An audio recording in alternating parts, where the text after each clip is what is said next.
This is a late 2012 Mac Mini. I bought it for basically nothing, and we're going to be installing Linux on it. But why? Well, ever since the transition to Apple Silicon, Intel-based Macs like this one have been in an awkward position. The latest version of macOS, macOS Tahoe, is the last version that will run on Intel-based machines. So unless you already have one, or you can find one cheap, it doesn't really make sense to use one of these machines. Now, as a Mac, this computer will soon be obsolete. In some sense, it already is obsolete because the last officially supported version of macOS is macOS Catalina.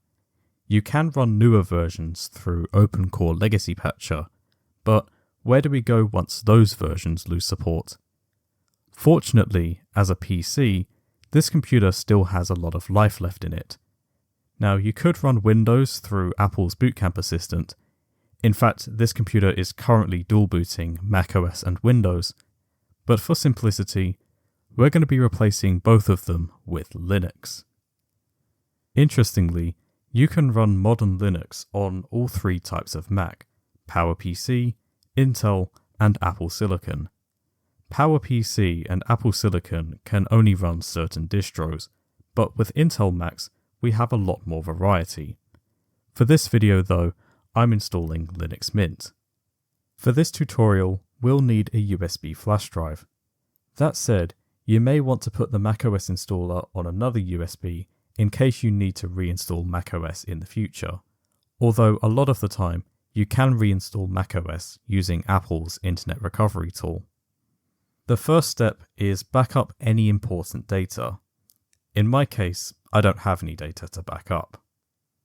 Next, plug the USB flash drive into your Mac and download the ISO file for the distro you want to install. In my case, I'm going to open a browser and head over to linuxmint.org. Future me speaking, I actually meant linuxmint.com. There are 3 versions of Linux Mint. Cinnamon is the default, but you may want to use XFCE or Mate for better performance. While that downloads, we're going to download a program called Balena Etcher from etcher.balena.io. This is the program we're going to use to write the ISO to the USB flash drive. There are other ways of doing it, but for beginners I recommend Balena Etcher because it's cross-platform. Make sure you install the macOS x64 version. The ARM64 version is for Apple Silicon. Once downloaded, launch the DMG file and drag the Balena Etcher icon into the Applications folder. Then you can launch Balena Etcher from Finder, Spotlight Search, or Launchpad. Once downloaded, select the ISO you wish to flash and then select the USB flash drive. Make sure you select the correct drive. If you're unsure, remove all external drives except for the USB you intend to use.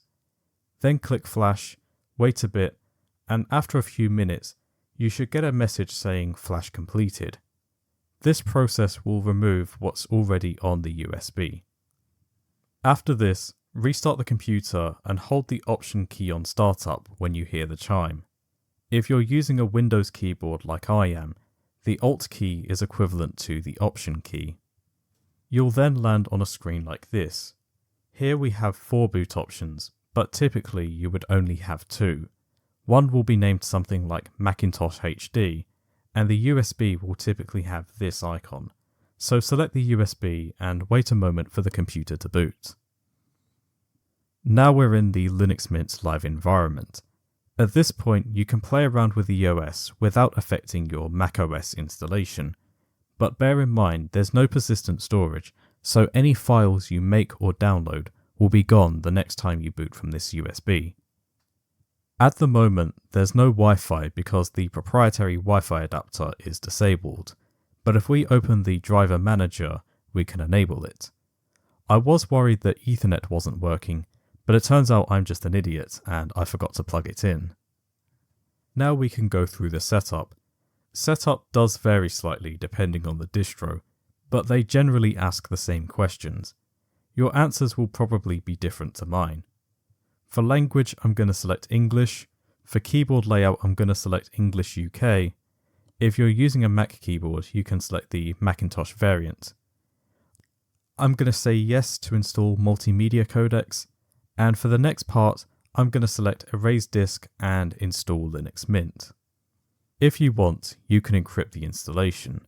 This means you'll have to enter a password in order for the computer to boot. I personally recommend encryption, but it's up to you. Alternatively, you can encrypt just the home folder. Then choose your location, then pick a username, a computer name, also known as a host name, and a password. This is the password for your user account. It's not the same as the encryption password. Then click Continue, and after a few minutes, you should get a message saying Installation complete. Once the OS has successfully installed, restart the computer and unplug the USB so it boots from the hard drive.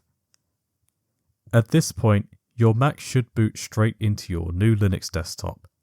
You may have to reinsert the USB and enable the Wi-Fi adapter within Driver Manager, but you won't have to do this again. At this point, I would suggest updating the system. A lot of distros do this during the installation, but it doesn't hurt to do it again. Now you can theme the system and start installing new software. Many beginner-friendly distros include a graphical software manager, but as an experienced user, I find the terminal to be faster and more convenient. Overall, Linux Mint runs very well on this machine. That's it for today's video. Until next time, cheerio.